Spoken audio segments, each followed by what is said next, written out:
Bienvenidos a La Ley del Montes y hoy nos acompaña un gran amigo, una persona a la que yo le tengo un gran afecto y una gran admiración.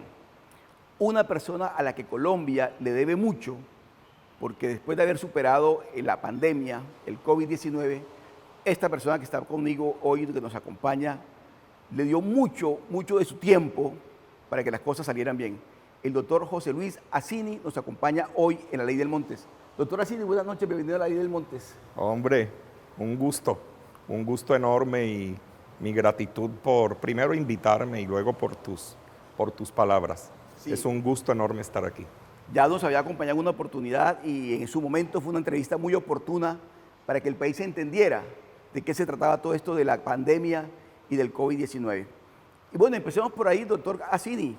Al fin, ¿qué balance se hizo de todo ese momento crítico que vivió Colombia y el mundo? Porque hay que recordar cómo se vivió esa pandemia que nos cambió la vida a todos en general. No, el balance, yo creo que Colombia enfrentó la pandemia con suficiencia, con resiliencia y con una dignidad enorme. Parece que los resultados, por sí solos en los datos nos lo demuestran, ¿no? Pudimos haber atendido en el cuidado crítico cerca de 140,000 pacientes y pudimos haber salvado la vida de 80,000 personas.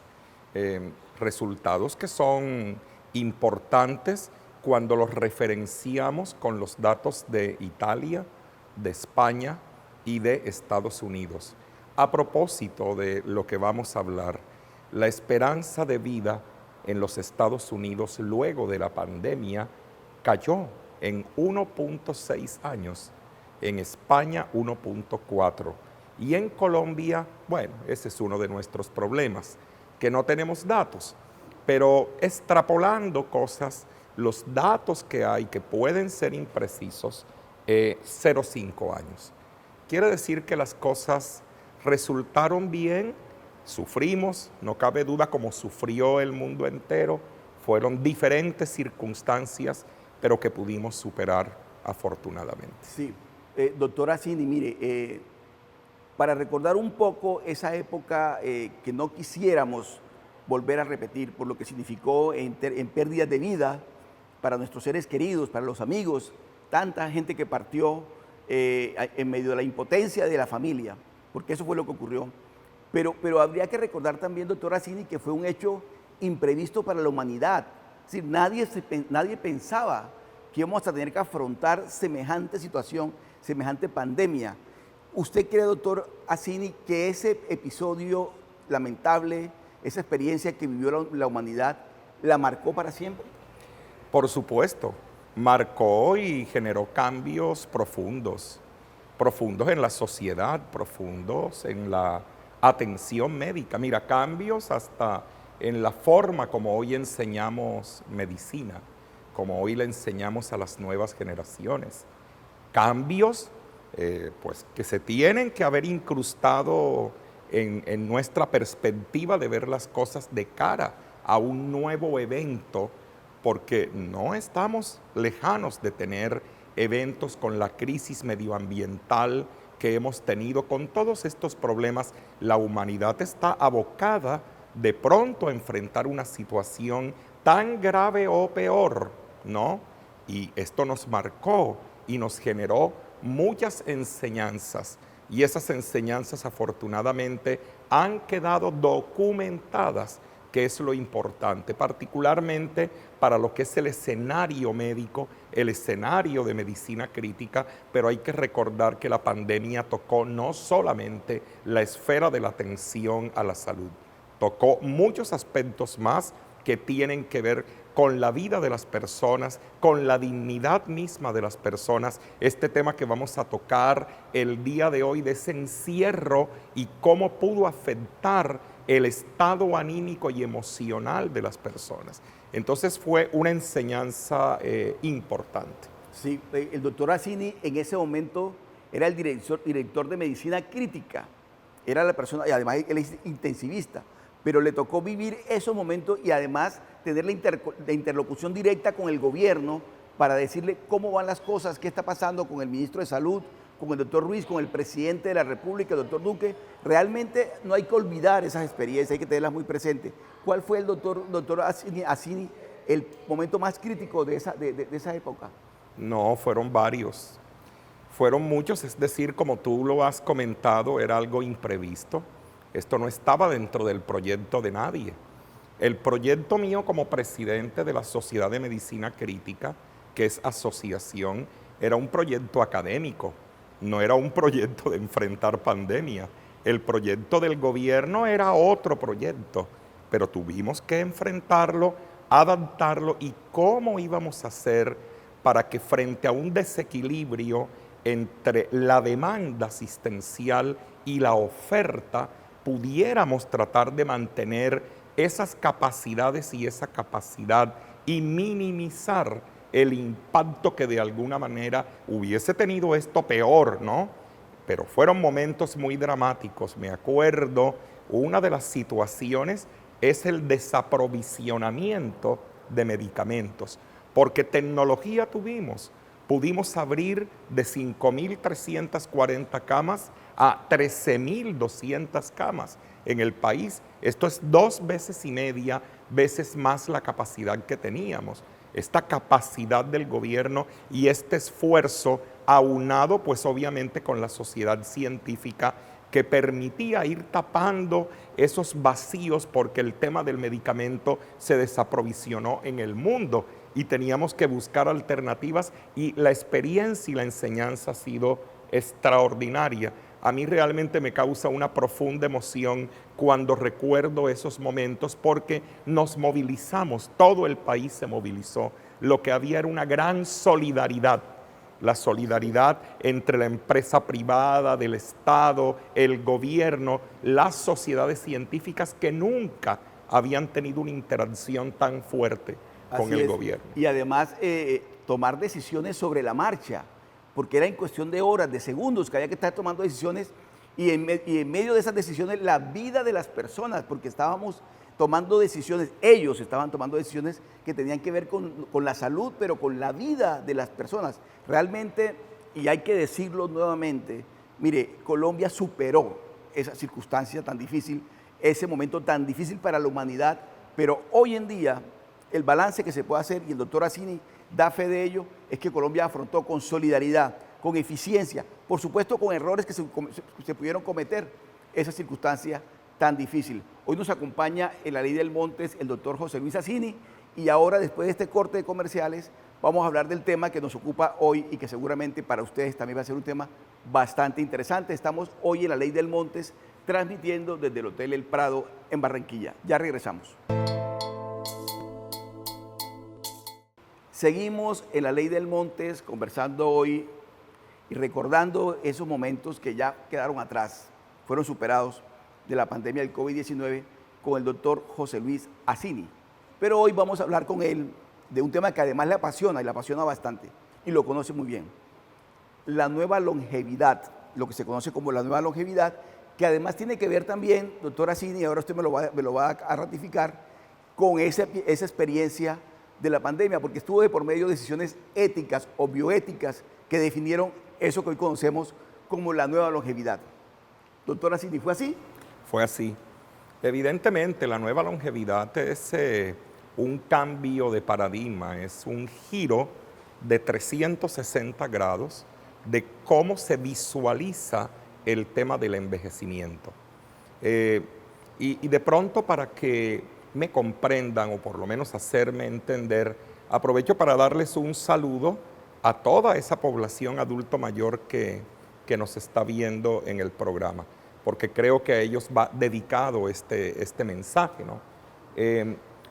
La nueva longevidad implica no solo un tema cuantitativo en términos de expectativa de vida, no es solo un tema de que voy a vivir más y a tener más años de edad. Ese no es solo el tema. El tema de la nueva longevidad implica bienestar, implica felicidad, implica que las personas puedan vivir muchos años con una muy buena calidad de vida. Pero para llegar a esto se tienen que superar verdaderos desafíos. Un segundo elemento, solamente para que contrastemos, ¿no? En la nueva longevidad ya implica un tema sistémico y colectivo. No es el tema individual y de oportunidades que algunos individuos tenían. Por ejemplo, en la antigua Grecia, Sócrates, ¿no?, murió a los 72 años y fue envenenado por cicuta. Si no le hubiesen envenenado, pues él hubiese vivido más tiempo. ¿Sabes cuál era la expectativa de vida? ¿Cuánto vivían las personas en ese entonces? 30 años de edad. Y Sócrates vivió 72 años. Pero no nos vayamos a la antigua Grecia, vámonos a España. Y en España, Miguel de Cervantes Saavedra murió a los 62 años cuando el promedio de vida era de 30 años. Y el primer capítulo de El Don Quijote de la Mancha lo escribió a los 55 años de edad. La visual de ese entonces es que eran viejos. Viejos. Pero mire, mi doctora Cini, pero yo le hacía referencia a la experiencia de la pandemia porque en ese momento, yo recuerdo muy bien, y usted mucho mejor que yo, se llegó a un dilema ético terrible, que era la decisión que tenían que tomar los médicos de decidir por la vida de las personas. Entonces llegaba y el escenario era el siguiente: un joven sufriendo de COVID-19 y un señor adulto, una señora adulta de 70, 80 años, y había solamente un equipo médico para salvar a este paciente. ¿A quién se salvaba? ¿A quién? ¿Por quién se decidía el médico? Ese dilema, usted, doctora Cini, lo vivió muy bien, lo afrontaron los médicos, y ahí, a raíz de esa circunstancia, por eso decía yo, doctora Cini, que el tema que estamos tratando hoy de la nueva longevidad tenía una relación con la pandemia, porque en ese momento decidían, el joven era el que debía vivir, o es así o yo estoy equivocado. Sí, es que hay muchos paradigmas, muchos estigmas. Se ha estigmatizado mucho el envejecimiento y se le ha estigmatizado al adulto mayor. Se considera por algunos que el adulto mayor, y es la visual de los jóvenes, un joven no piensa que va a ser adulto mayor. Y los baby booms de hoy van a vivir 25, 30 años. Y los millennials y los centennials de hoy es posible que el 50% de ellos festejen los 95 años. Lo que quiere decir que las cosas cambian, como yo te decía, el bienestar es lo importante. La salud con la que llega el adulto mayor, habiendo aprendido tantas cosas y tantas cosas que se han dado en el desarrollo de la misma salud pública que ha permitido vivir más. La expectativa de vida en Colombia es 77.6 años. Una mujer vive más que un hombre, 4 puntos porcentuales, 4 años más que un hombre de la media. Es decir, una mujer está viviendo 79, 80 años de edad, pero viven en mejores condiciones.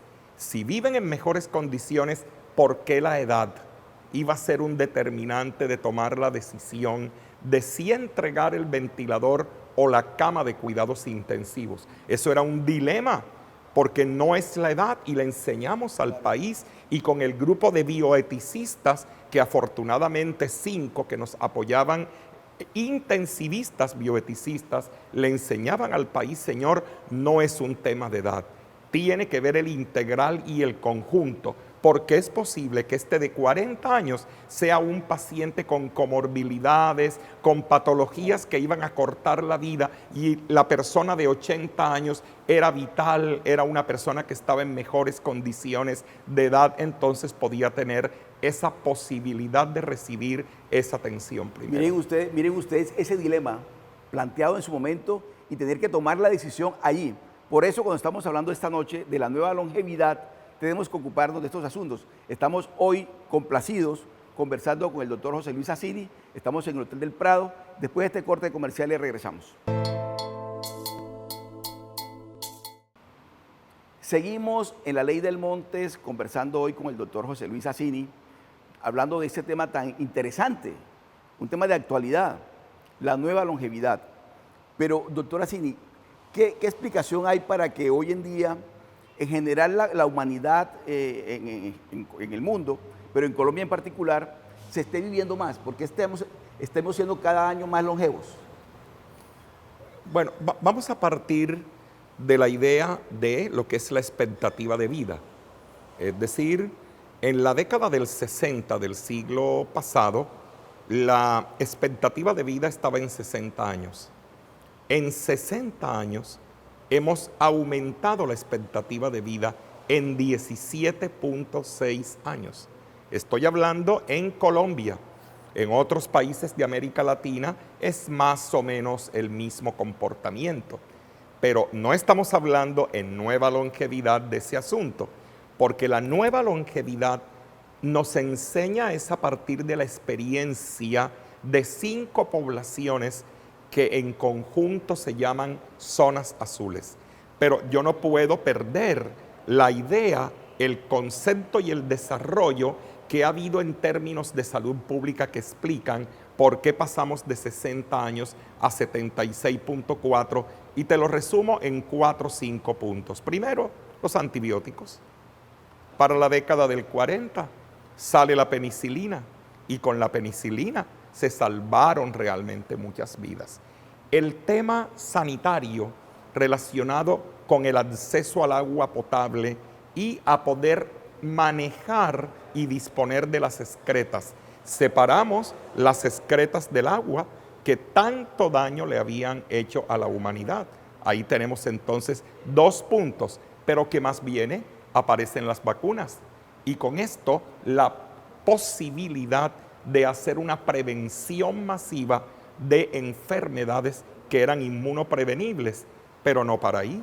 No, hoy día conocemos más de qué nos morimos y los factores de riesgo que llevan a la muerte. La cardiopatía isquémica, la enfermedad cerebrovascular, la enfermedad pulmonar obstructiva crónica, diabetes mellitus, hipertensión arterial, falla cardíaca, están en el top de las primeras causas y tienen tras de sí unos factores de riesgo que hemos identificado. ¿Y qué es lo que hemos aprendido?